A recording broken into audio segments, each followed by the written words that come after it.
The wrecked schooner was almost awash when the crew clambered overboard with lines and began the task of dragging it up the mud that formed the banks of the island. Before them was a wall of foliage that seemed impenetrable. Schmurgen followed Elric, lowering himself into the shadows. They began to wade ashore. As they left the water and set foot on the hard, baked earth, Schmurgen stared at the forest. No wind moved the trees, and a peculiar silence had descended. No birds called from the trees, no insects buzzed. There was none of the barks and cries of animals they had heard on their journey upriver. "These supernatural friends of yours seem to have frightened more than the savages away," the black-bearded man murmured. "This place seems lifeless." Elric nodded. "It is strange." Duke Ivan joined them. He had discarded his finery, ruined in the fight anyway, and now wore a padded leather jerkin and doeskin breeks. His sword was at his side. "We'll have to leave most of our men behind with the ship," he said regretfully. "They'll make what repairs they can, while we press on to find Relin Karina." He tugged his light cloak about him. "Is it my imagination, or is there an odd atmosphere?" "We have already remarked on it," Schmurgen said. "Life seems to have fled the island." Duke Ivan grinned. "If all we face is as timid, we have nothing to fear. I must admit, Prince Elric, that had I wished you harm, and then seen you conjure those monsters from thin air, I'd think twice about getting too close to you. Thank you, by the way, for what you did. We should have perished by now if it had not been for you." "It was for my aid that you asked me to accompany you," Elric said wearily. "Let's eat and rest and then continue." A shadow passed over Duke Ivan's face then. Something in Elric's manner had disturbed him.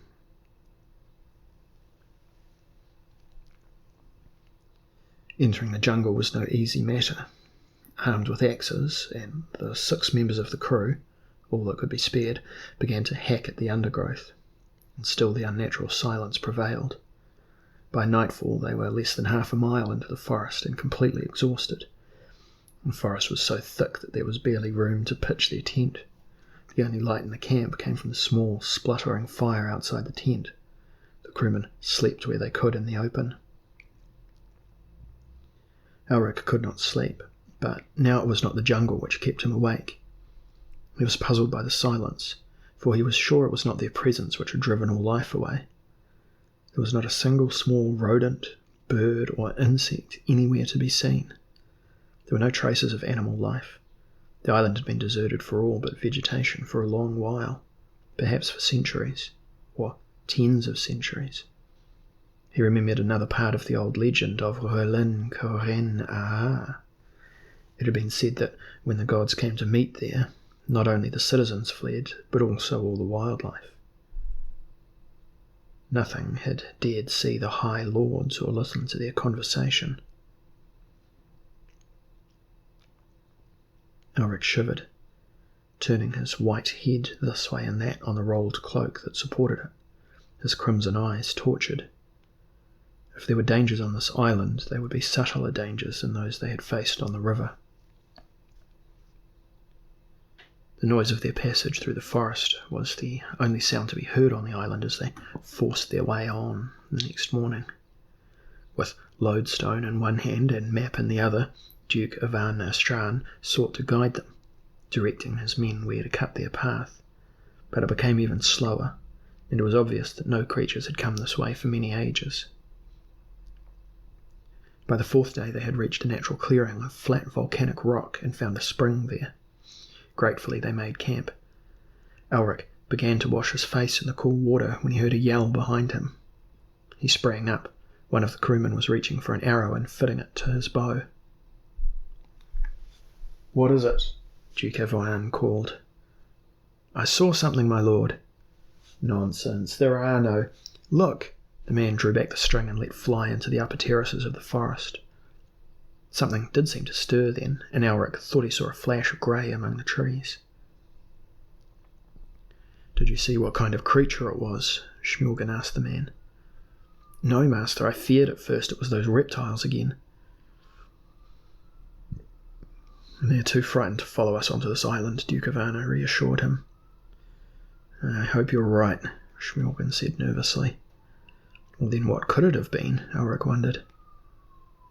I thought it was a man, Master, the crewman stuttered. Elric stared thoughtfully into the trees.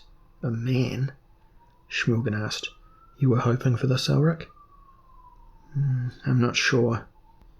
Duke Ivan shrugged. More likely the shadow of a cloud passing over the trees. According to my calculations, we should have reached the city by now.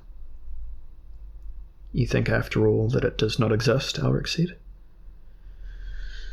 I'm beginning not to care, Prince Elric. The Duke leaned against the bole of a huge tree, brushing aside a vine which touched his face. Still, there's naught else to do. The ship won't be ready to sail yet. He looked up into the branches.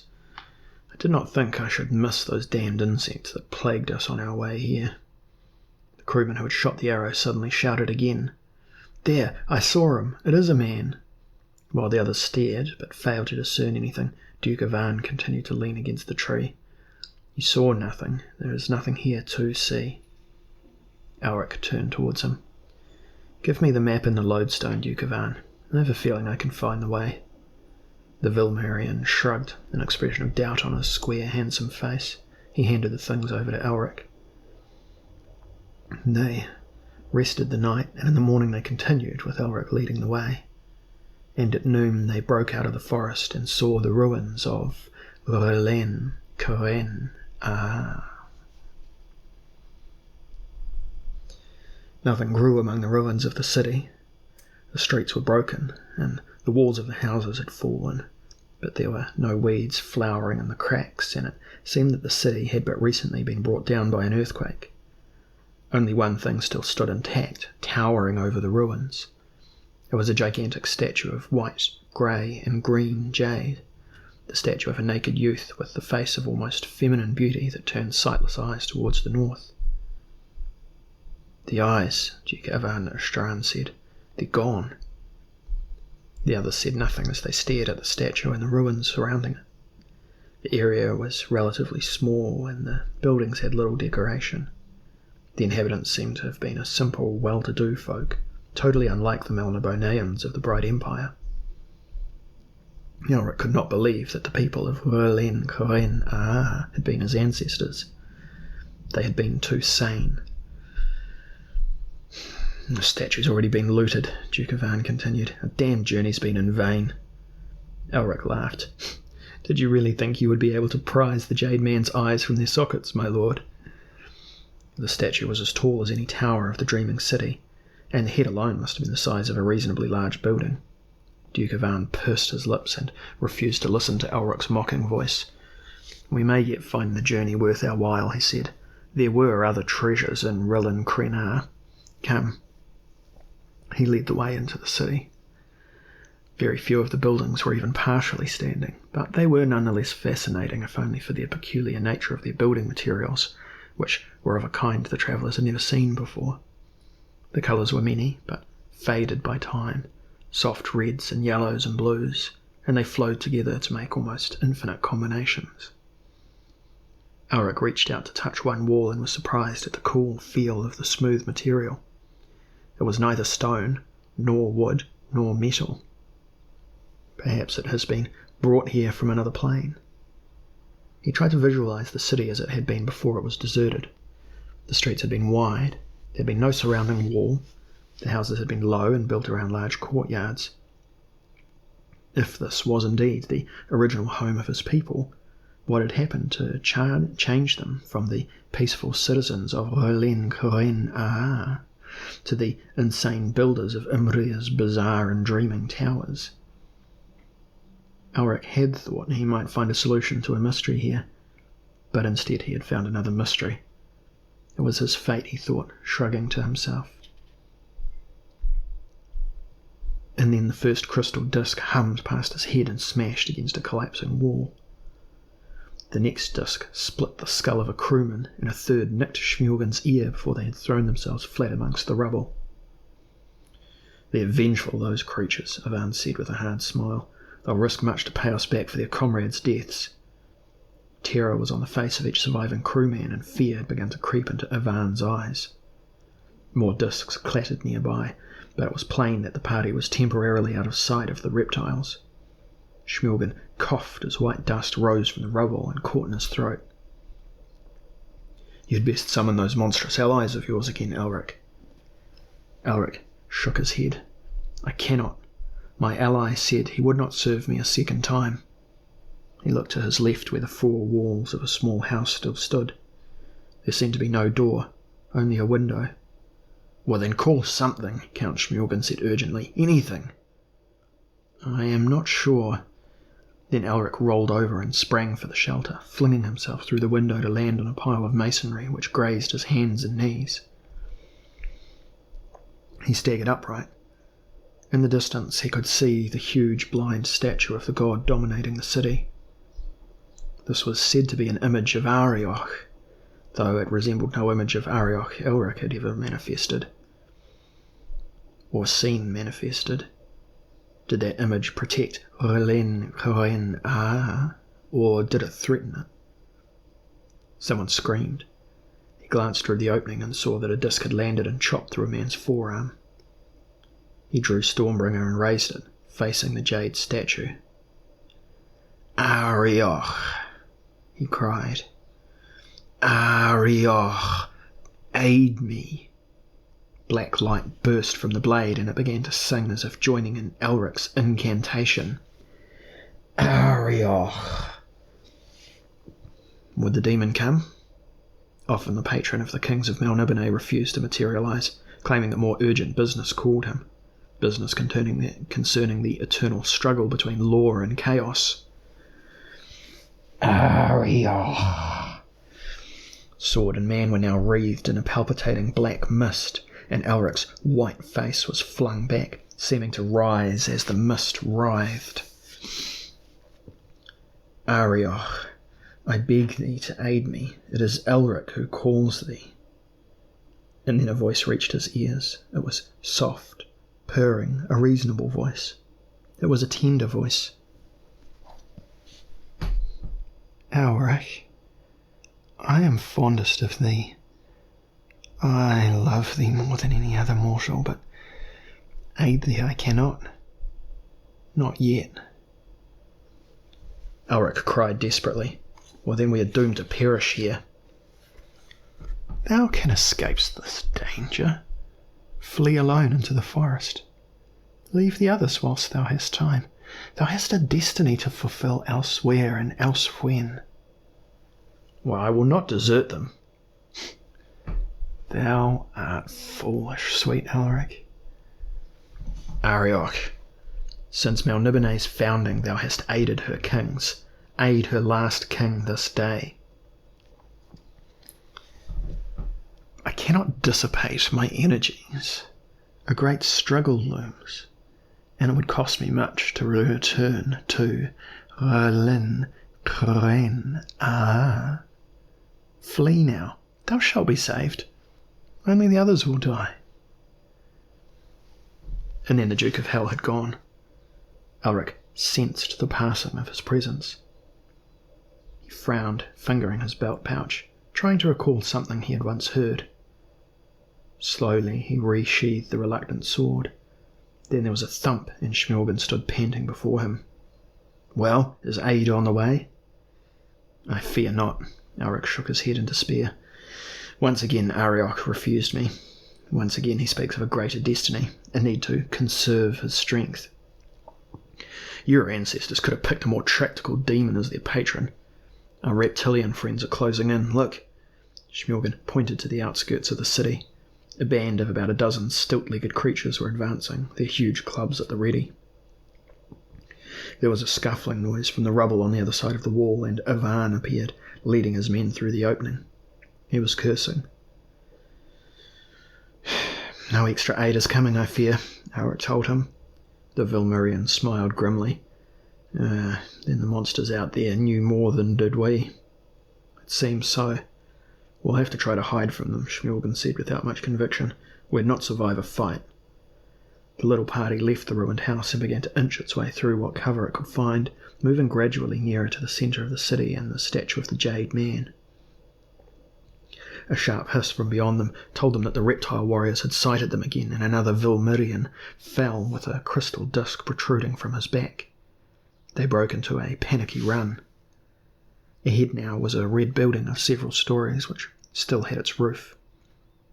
"In there!" Duke Ivan shouted. With some relief they dashed unhesitatingly up worn steps and through a series of dusty passages until they paused to catch their breath in a great gloomy hall. The hall was completely empty, and a little light filtered through cracks in the wall. "This place has lasted better than the others," Duke Ivan said. "I wonder what its function was. A fortress, perhaps." "They seem not to have been a warlike race," Schmurgen pointed out. "I suspect the building had some other function." The 3 surviving crewmen were looking fearfully about them. They looked as if they would have preferred to have faced the reptile warriors outside. Elric began to cross the floor and then paused as he saw something painted on the far wall. Schmurgen saw it too. "What's that, friend Elric?" Elric recognised the symbols as the written high speech of old Melniboné, but it was subtly different, and it took him a short time to decipher its meaning. "Know you what it says, Elric?" Duke Ivan murmured, joining them. "Aye, but it's cryptic enough. It says, 'If thou hast come to slay me, then thou art welcome. If thou hast come without the means to awaken the Jade Man, then be gone.'" "Is it addressed to us, I wonder," Ivan mused, "or has it been there for a long while?" Elric shrugged. It could have been inscribed at any time during the past 10,000 years. Schmurgen walked up to the wall and reached out to touch it. "I would say it was fairly recent," he said, "the paint still being wet." Elric frowned. "Then there are inhabitants here still. Why do they not reveal themselves?" "Could those reptiles out there be the denizens of Rilin Kren Avan said. "There is nothing in the legends which says there were humans who fled this place." Elric's face clouded, and he was about to make an angry reply when Schmurgen interrupted. "Perhaps there is just one inhabitant. Is that what you were thinking, Elric? The creature doomed to live. Those sentiments could be his." Elric put his hands to his face and made no reply. "Come," Ivan said. "We've no time to debate on legends." He strode across the floor and entered another doorway, beginning to descend steps, and as he reached the bottom they heard him gasp. The others joined him and saw that he stood on the threshold of another hall, but this one was ankle-deep in fragments of stuff, which had been thin leaves of a metallic material, which had the flexibility of parchment. Around the walls were thousands of small holes, rank upon rank, each with a character painted over it. "What is it?" Schmurgen asked. Elric stooped and picked up one of the fragments. This had half a Melnibonéan character engraved on it. There had even been an attempt to obliterate this. "It was a library," he said softly. "The library of my ancestors. Someone has tried to destroy it. These scrolls must have been virtually indestructible, yet a great deal of effort has gone into making them indecipherable." He kicked at the fragments. "Plainly our friend, is a consistent hater of learning." "Plainly," Ivan said bitterly. "The value of those scrolls to the scholar, all destroyed." Elric shrugged. "To Limbo with the scholar, their value to me was quite considerable." Schmurgen put a hand on his friend's arm and Elric shrugged it off. "I had hoped." Schmurgen cocked his bald head. "Those reptiles have followed us into the building by the sound of it." They heard the distant sound of strange footsteps in the passages behind them. The little band moved as silently as it could through the ruined scrolls and crossed the hall until they entered another corridor, which led sharply upwards. Then suddenly daylight was visible. Elric peered ahead. "The corridor has collapsed ahead of us and is blocked by the look of it. The roof is caved in, and we may be able to escape through the hole." They clambered upwards over the fallen stones, glancing warily behind them for signs of their pursuers. At last they emerged in the central square of the city. On the far side of the square were placed the feet of the great statue, which now towered high above their heads. Directly before them were two peculiar constructions which, unlike the rest of the buildings, were completely whole. They were domed and faceted and were made of some glass-like substance which diffracted the rays of the sun. From below they heard the reptile men advancing down the corridor. "We'll seek shelter in the nearest of those domes," Elric said. He broke into a trot, leading the way. The others followed him through the irregularly shaped opening at the base of the dome. Once inside, however, they hesitated, shielding their eyes and blinking heavily as they tried to discern their way. "It's like a maze of mirrors," Schmilgen gasped.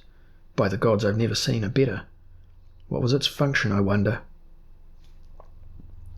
Corridors seemed to go off in all directions, yet they might be nothing more than reflections of the passage they were in. Cautiously, Elric began to continue further into the maze, the 5 others following him. "This smells of sorcery to me," Schmilgen muttered as they advanced. "Have we been forced into a trap, I wonder?" Elric drew his sword. It murmured softly, almost querulously. Everything shifted suddenly and the shapes of his companions grew dim. "Schmilgen, Duke Ivan," he heard voices murmuring, but they were not the voices of his friends. "Count Schmilgen." But then the burly Sea Lord faded away altogether, and Elric was alone.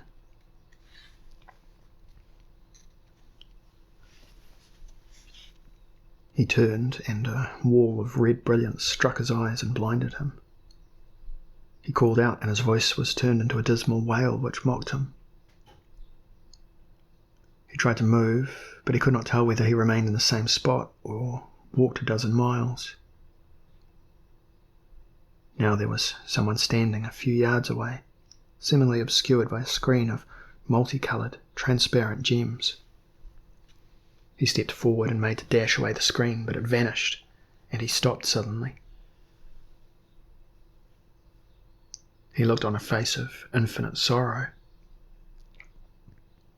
and the face was his own face, save that the man's colouring was normal and his hair was black. "What are you?" Elric said thickly. "I have had many names. One is Ericose. I have been many men. Perhaps I am all men. But you are like me. I am you." "No." The phantom's eyes held tears as it stared in pity at Elric. "Do not weep for me," Elric roared. "I need no sympathy from you." "And perhaps I weep for myself, for I know our fate." "And what is that?" "You would not understand. Tell me. Ask your gods." Elric raised his sword. Fiercely he said, "No, I'll have my answer from you." And the phantom faded away. Elric shivered. Now the corridor was populated by 1,000 such phantoms. Each murmured a different name, each wore different clothes, but each had his face, if not his colouring. "Be gone," he screamed. "Oh gods, what is this place?" And at his command they disappeared. "Elric?" The albino whirled, sword ready, but it was Duke Ivan Astran of Old Hrollmar. He touched his own face with trembling fingers, but said levelly, "I must tell you, I believe I am losing my sanity, Prince Elric." "What have you seen?" "Many things, I cannot describe them. And where are Schmilgen and the others? Well, doubtless each went his separate way as we did." Elric raised Stormbringer and brought the blade crashing against a crystal wall. The black sword moaned, but the wall merely changed its position. But through the gap now saw ordinary daylight. "Come, Duke Ivan, there is escape." Ivan, dazed, followed him, and they stepped out of the crystal and found themselves in a central square of R'lin. But there were noises. Carts and chariots crowded the square. Stalls were erected on one side. People moved peacefully about, and the Jade Man did not dominate the sky above the city. Here there was no Jade Man at all. Elric looked at the faces. They were the eldritch features of the folk of Melniboné, yet these had a different cast to them, which he could not at first define. Then he recognized what they had. There was tranquility. He reached out his hand to touch one of the people. "Tell me, friend, what year?" But the man did not hear him. He walked by. Elric tried to stop several of the passers-by, but not one could see or hear him. "How did they lose this peace?" Duke Ivan said wonderingly. "How did they become like you, Prince Elric?" Elric almost snarled as he turned sharply to face the Vilmirian. "Be silent!" Duke Ivan shrugged. "And perhaps this is merely an illusion." "Perhaps," Elric said sadly, "but I am sure this is how they lived until the coming of the High Ones." "Will you blame the gods, then?" "I blame the despair that the gods brought." Duke Ivan nodded gravely. "I understood." He turned back towards the great crystal and then stood listening. "Do you hear that voice, Prince Elric? What it is saying?" Elric heard the voice. It seemed to be coming from the crystal. It was speaking the old tongue of Melniboné, but with a strange accent. "This way," it said. "This way." Elric paused. "I have no liking to return there." Ivan said, "Well, what choice have we?" They stepped together through the entrance. Again they were in a maze that could be one corridor or many, and the voice was clearer. "Take 2 paces to your right," it instructed. Ivan glanced at Elric. "What was that?" Elric told him. "Shall we obey?" Ivan asked. "Aye." There was resignation in the albino's voice. They took 2 paces to their right. "Now 4 to your left," said the voice. They took 4 paces to the left. "Now 1 forward." They emerged into the ruined square of Roelin Corain. Smorgon and 1 Vilmirian crewman stood there. "Where are the others?" Ivan demanded. "Ask him," Smorgon said wearily, gesturing with the sword in his right hand. They stared at the man, who was either an albino or a leper. He was completely naked, and he bore a distinct likeness to Elric. At first Elric thought this was another phantom, but then he saw that there was also several differences in their faces. There was something sticking from the man's side, just above the 3rd rib. With a shock, Elric recognised it as the broken shaft of a Vilmirian arrow. The naked man nodded. "Aye, the arrow found its mark, but it could not slay me, for I am Je Osui Karayan Rair." "You believe yourself to be the creature doomed to live," Elric murmured. "I am he," the man gave a bitter smile. "Do you think I try to deceive you?" Elric glanced at the arrow shaft and then shook his head.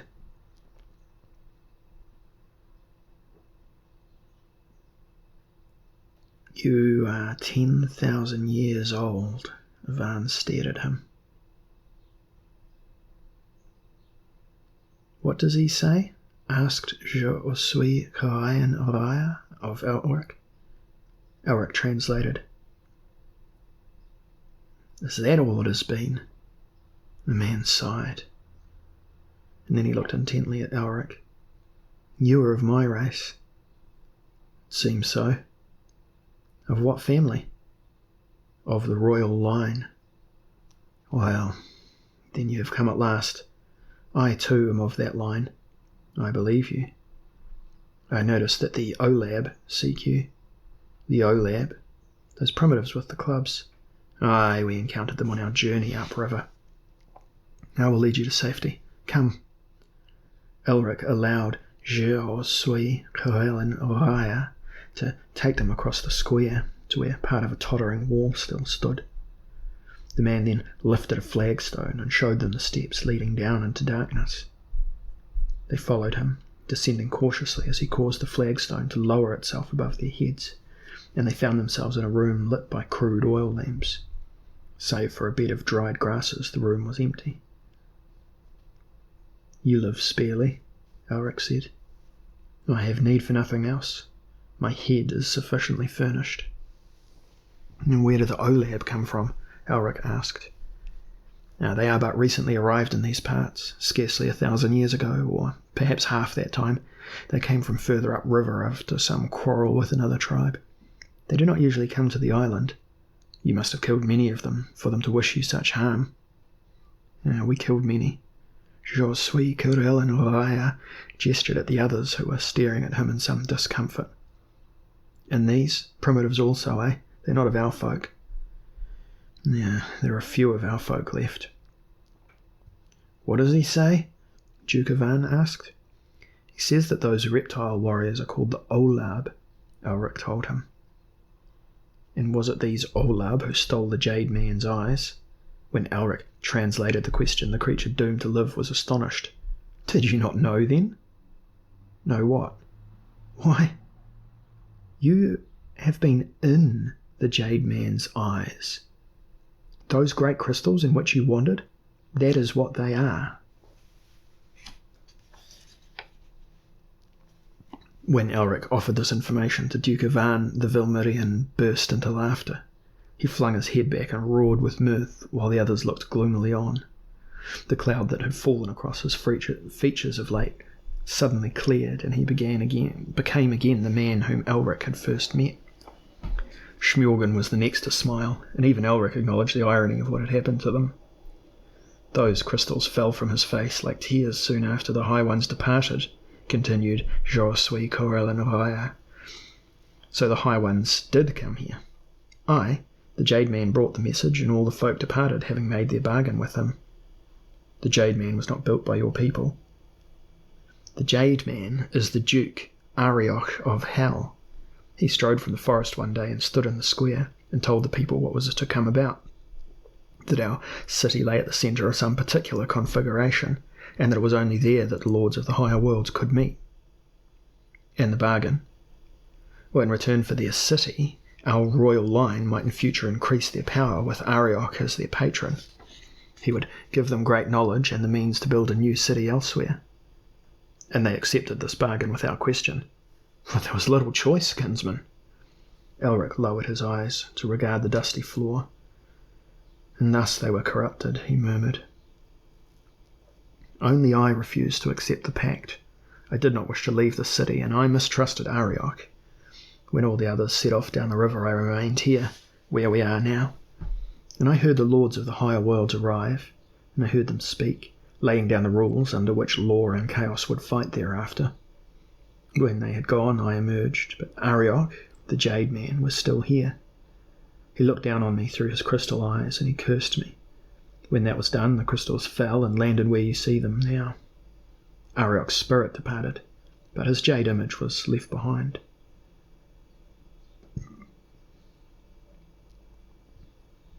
And you still retain all memory of what transpired between the Lords of Law and Chaos?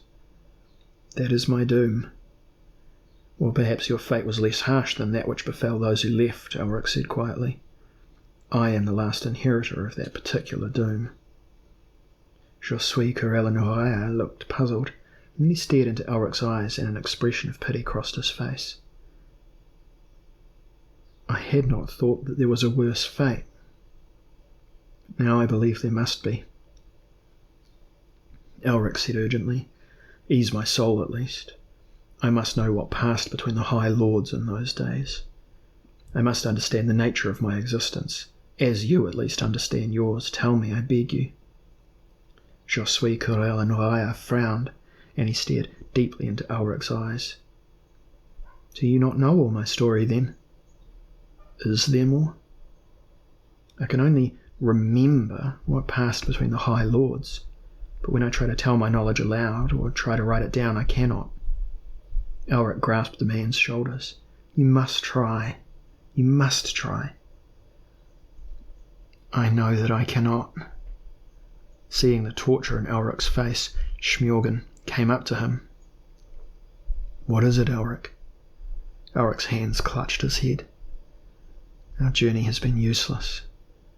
Unconsciously he used the old Melnibonéan tongue. It need not be, said Je suis Corellenraya. For me at least. He paused. Tell me, how did you find the city? Was there a map? Elric produced the map. This one. Aye, that is the one. Many centuries ago I put it into a casket which I placed in a small trunk. I launched the trunk into the river, hoping that it would follow my people and they would know what it was. The casket was found in Melniboné, but no one had bothered to open it, Elric explained. That will give you an idea of what happened to the folk who left here.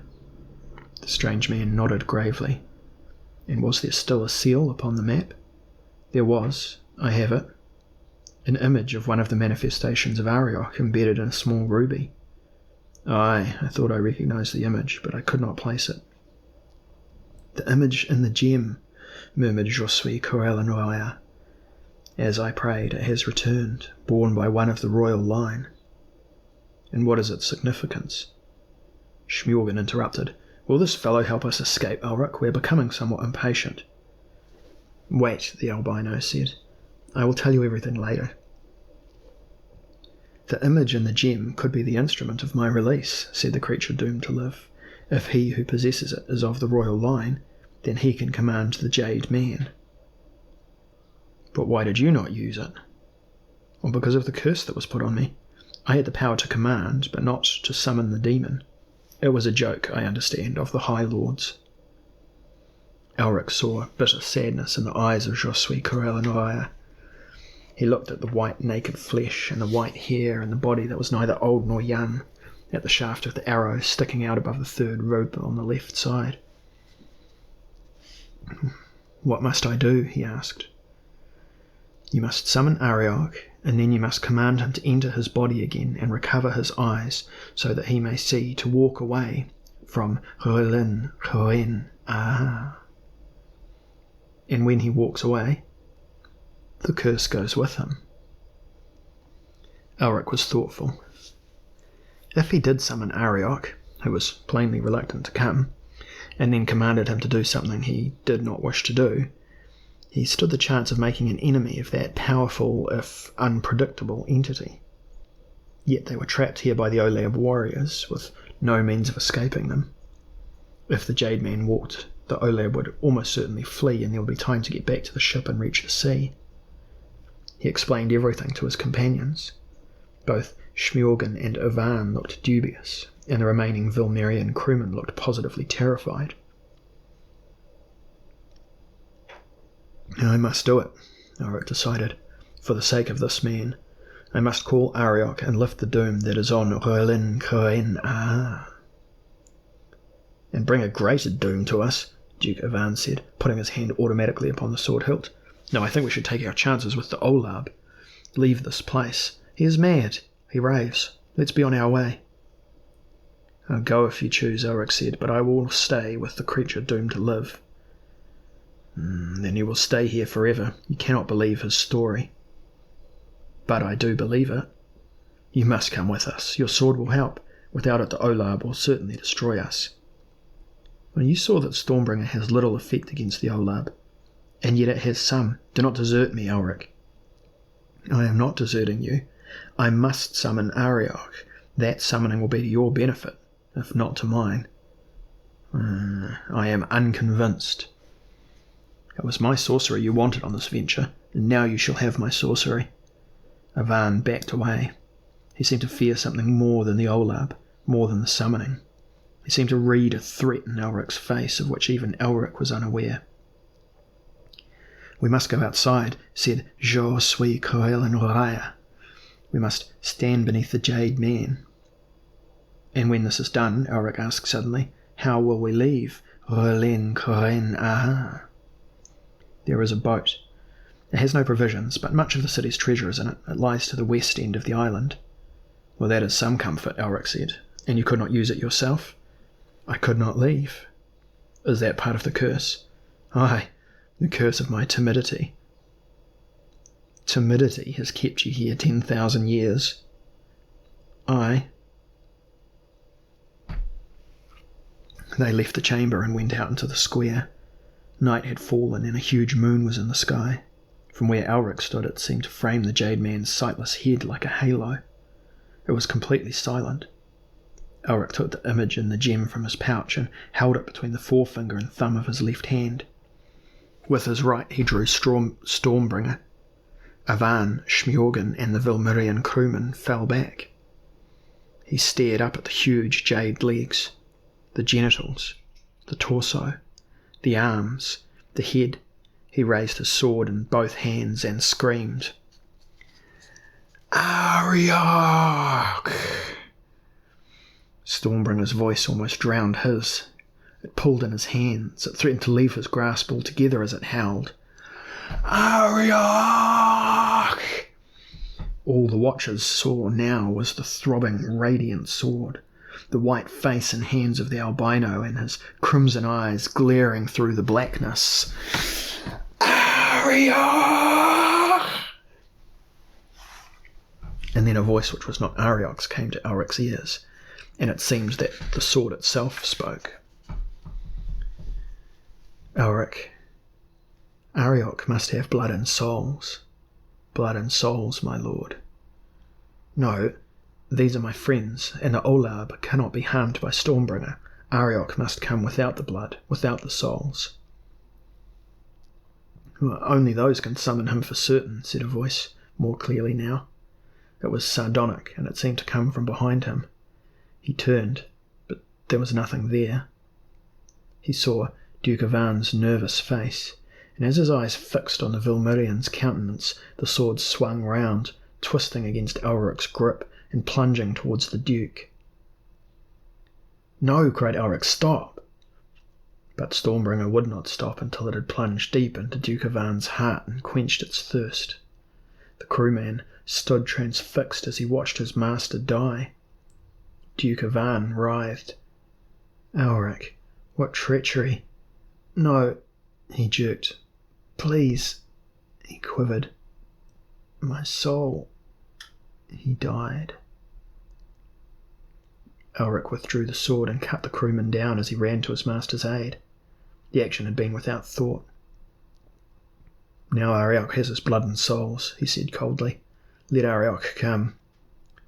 Smjorgen and the creature doomed to live had retreated, staring at the possessed Elric in horror. The albino's face was cruel. Let Arioch come! I'm here, Elric. Elric whirled and saw that something stood in the shadow of the statue's legs. A shadow within a shadow.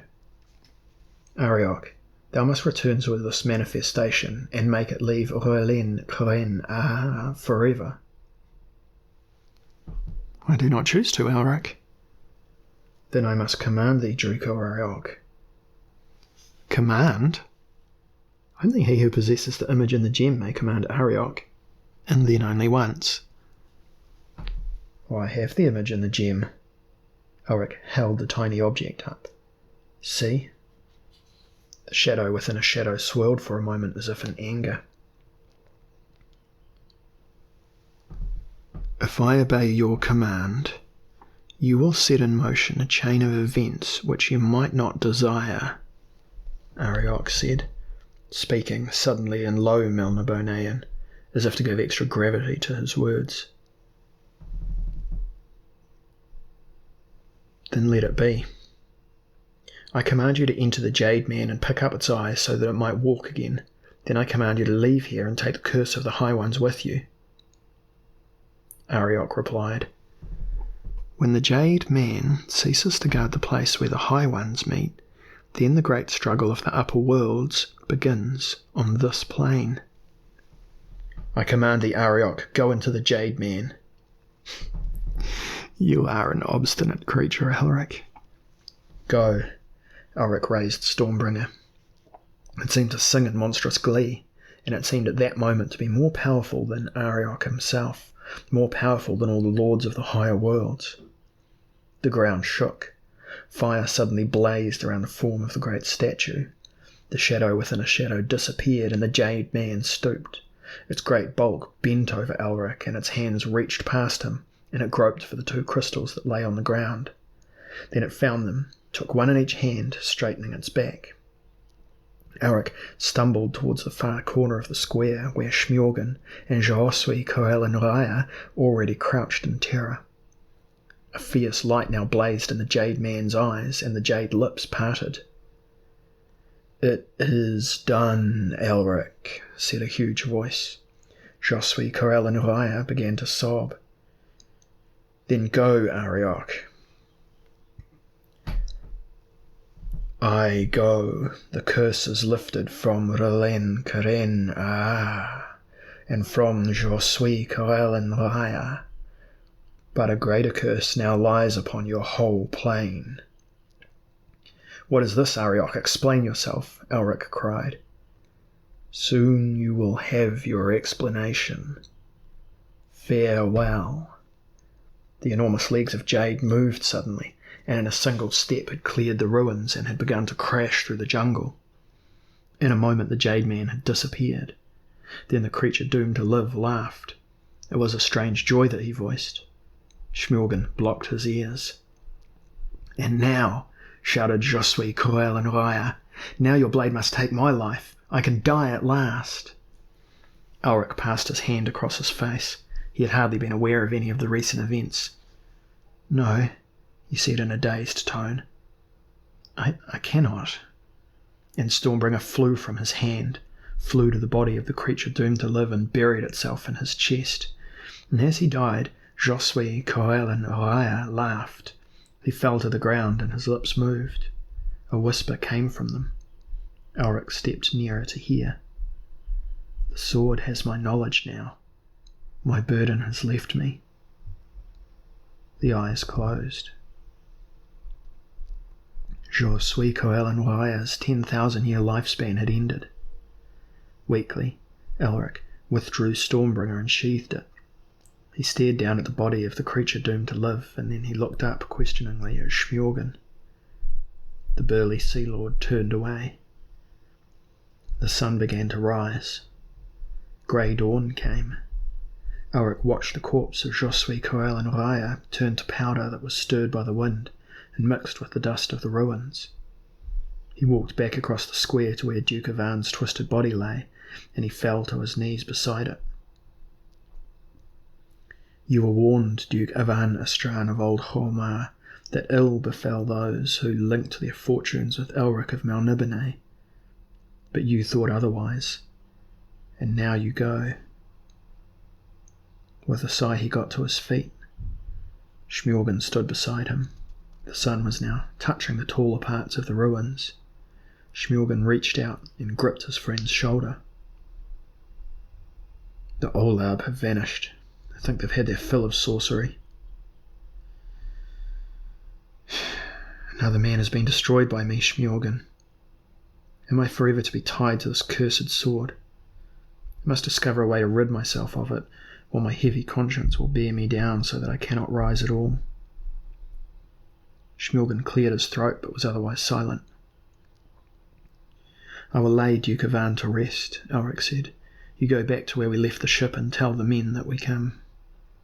Shmurgan strode across the square towards the east. Elric tenderly picked up the body of Duke Ivan and went towards the opposite side of the square to the underground room where the creature doomed to live had lived out his life for 10,000 years.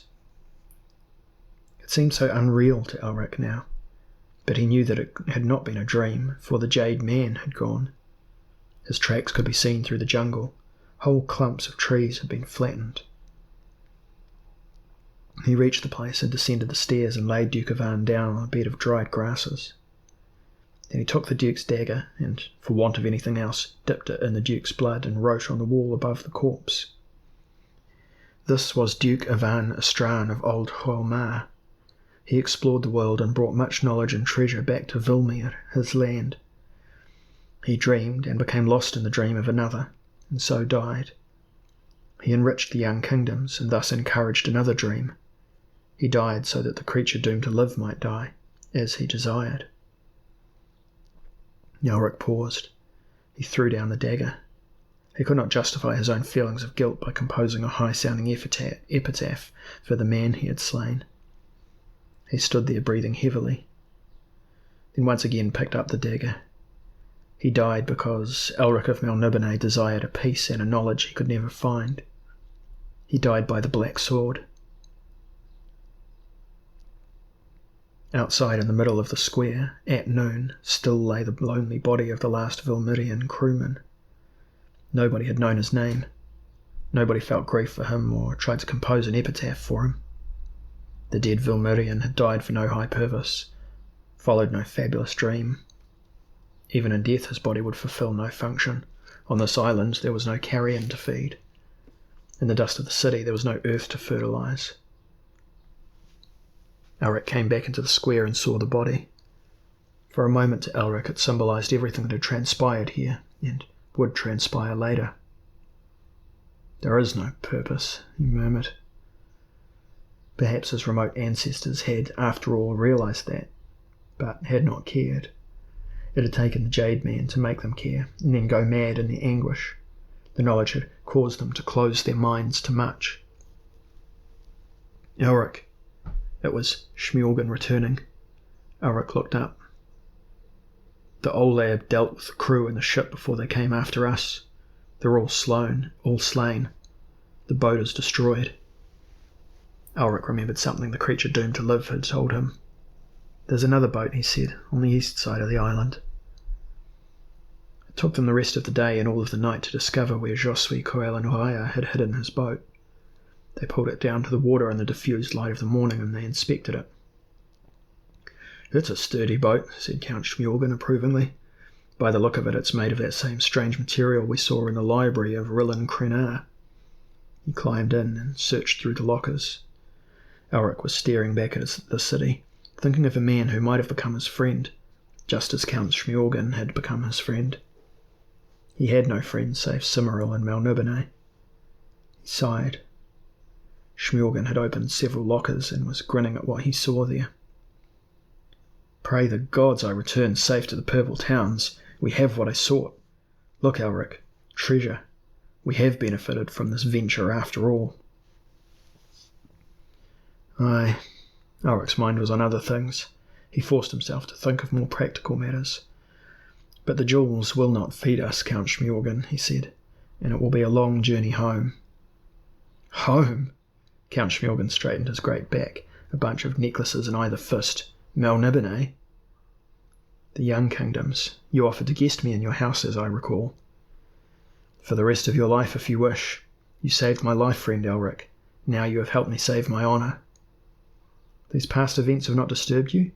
You saw what my blade can do, to friends as well as enemies." "We do not brood, we of the Purple Towns," said Count Shmiorgan seriously, "and we are not fickle in our friendships. You know an anguish, Prince Elric, that I'll never feel, never understand. But I have already given you my trust, and why should I take it away again? That is not how we were taught to behave in the Purple Towns." Count Shmiorgan brushed at his black beard and he winked. "I saw some cases of provisions amongst the wreckage of Avan's schooner. We'll sail around the island and pick them up." Elric tried to shake the black mood from himself, but it was hard, for he had slayed a man who had trusted him, and Shmiorgan's talk of trust only made the guilt heavier. Together they launched the boat into the weed-thick water, and Elric looked back once more at the silent forest, and a shiver passed through him. He thought of all the hopes he had entertained for the journey upriver, and cursed himself for a fool. He tried to think back, to work out how he had come to be in this place. But too much of the past was confused with those singularly graphic dreams of which he was prone. Had Saxif Dan in the world of the blue sun been real? Even now it faded. Was this place real? There was something dreamlike about it.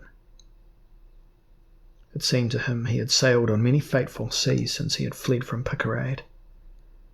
Now the promise of the peace of the Purple Towns was very dear to him. Soon the time must come when he must return to Cimmeril in the dreaming city, to decide if he was ready to take up the responsibilities of the bright empire of Melniboné. But until that moment he would guest with his new friend Shmiorgan, learn the ways of the simpler, more direct folk of Menei. As they raised the sail and began to move with the current, Elric said to Shmiorgan suddenly, "You trust me then, Count Shmiorgan?" The Sea Lord was a little surprised by the directness of the question. He fingered his beard. "Aye," he said at length, "as a man. But we live in cynical times, Prince Elric. Even the gods have lost their innocence, have they not?" Elric was puzzled. "Do you think that I shall ever betray you, as I betrayed Avan back there?" Shmiorgan shook his head. "It's not in my nature to speculate upon such matters. You are loyal, Prince Elric. You feign cynicism. Yet I think I've rarely met a man so much in need of a little real cynicism." He smiled. "Your sword betrayed you, did it not?" "To serve me, I suppose." "Aye, Well, there's the irony of it. Man may trust man, Prince Elric, but perhaps we'll never have a truly sane world until men learn to trust mankind. That would mean the death of magic, I think. And it seemed to Elric then that his rune sword trembled at his side and moaned very faintly, as if it were disturbed by Count Schmjorgen's words.